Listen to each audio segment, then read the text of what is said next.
حاتم کا گھوڑا، جس زمانے میں ہمارے رسول پاک صلی اللہ علیہ وسلم نے لوگوں کو اسلام کی طرف بلانا شروع کیا، اس سے کچھ عرصہ پہلے ملک یمن میں ایک مشہور شخص حاتم گزرا ہے۔ وہ اس ملک میں آباد ایک قبیلے بنو طے کا سردار تھا، اسی لیے اسے حاتم طائی کہتے ہیں۔ حاتم طائی بڑا شریف، بہادر اور دریا دل آدمی تھا۔ وہ غریبوں اور ضرورت مندوں کی دل کھول کر مدد کیا کرتا تھا۔ کوئی مانگنے والا اس کے دروازے سے کبھی خالی ہاتھ نہ جاتا تھا۔ کوئی مہمان آ جاتا تو خود بھوکا رہ کر بھی اس کو اچھے سے اچھا کھانا کھلاتا اور ہر طرح کی خدمت کرتا۔ اس کے دسترخوان پر بیسیوں غریب روزانہ کھانا کھاتے تھے۔ اس کی سخاوت کی سارے عرب میں دھوم مچی ہوئی تھی۔ آج بھی اس کی سخاوت اور شرافت کی بے شمار کہانیاں نہ صرف عرب بلکہ ساری دنیا میں مشہور ہے۔ حاتم کے پاس ایک بہت اچھی نسل کا گھوڑا تھا جس کو وہ جان سے زیادہ پیار کرتا تھا۔ یہ گھوڑا بڑا اصیل، خوبصورت، تیز رفتار اور اونچے قد کا تھا، جو اسے دیکھتا حیران رہ جاتا تھا۔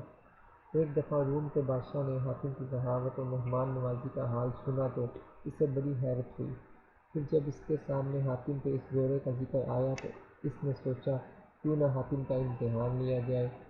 یہ سوچ کر اس نے اپنے ایک عقل مند ملازم کو حکم دیا کہ تم یمن جاؤ اور حاتم کے مہمان بنو۔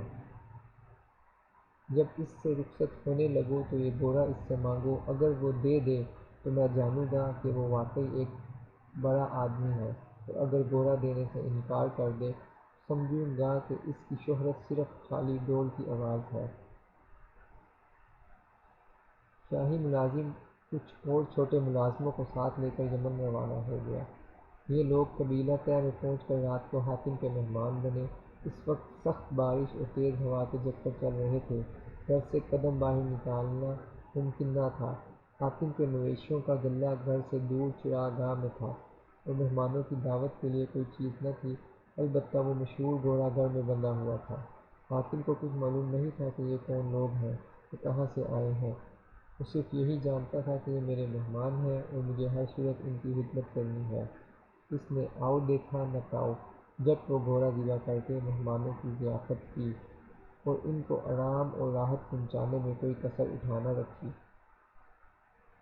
صبح ہوئی تو شاہی ملازم نے حاتم سے کہا کہ آپ کے فلاں گھوڑے کی میں نے بہت تعریف سنی ہے، اگر آپ یہ گھوڑا مجھے عنایت کر دیں تو بہت مہربانی ہوگی۔ یہ سن کر حاتم کو بہت دکھ ہوا اور اس نے کہا اے نیک بخت، تو نے آتے ہی مجھ سے گھوڑا کیوں نہ مانگ لیا؟ وہ تو رات کو میں نے ذبح کر کے تم لوگوں کو کھلا دیا۔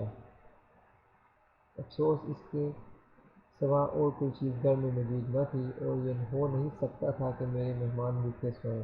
شاہی ملازم اور اس کے ساتھی حاتم کے حوصلے کو دیکھ کر پکار اٹھے، جیسا سنا تھا تم کو اس سے بڑھ کر پایا۔